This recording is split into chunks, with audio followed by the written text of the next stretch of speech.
And so once we start going through this process, we're going to start looking at houses. We're going to start doing what I call acclimating to the market. Because essentially, you went with James and you said, okay, I'm pre-qualified for 400,000, or at least that's the price I'm going to target. Well, you need to figure out, what does $400,000 buy you? And you're going to look at one house that's priced at 400,000. You're going to be like, oh, okay, I don't really like this house. It's really run down and it's not in very good condition. I don't like the neighborhood. And then you'll look at another house and all of a sudden it's in great condition in a great neighborhood. And then you start to realize, oh, the other one was overpriced. This one's a good deal. And so once we figure that out, once we kind of acclimate to the market, we will figure out what's going to be the right house for you.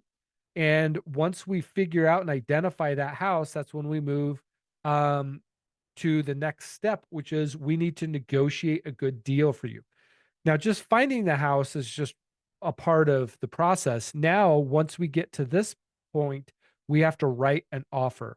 Now, the offer is really a contract, but it doesn't become a contract until um, the seller signs it, or we've agreed on that contract.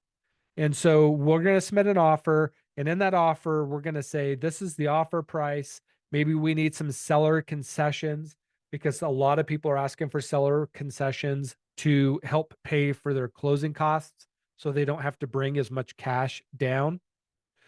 Maybe we're asking for different inclusions. Maybe we're asking for some things to be excluded.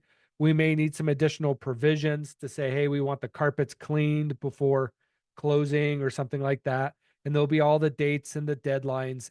All of that is going to be in the offer.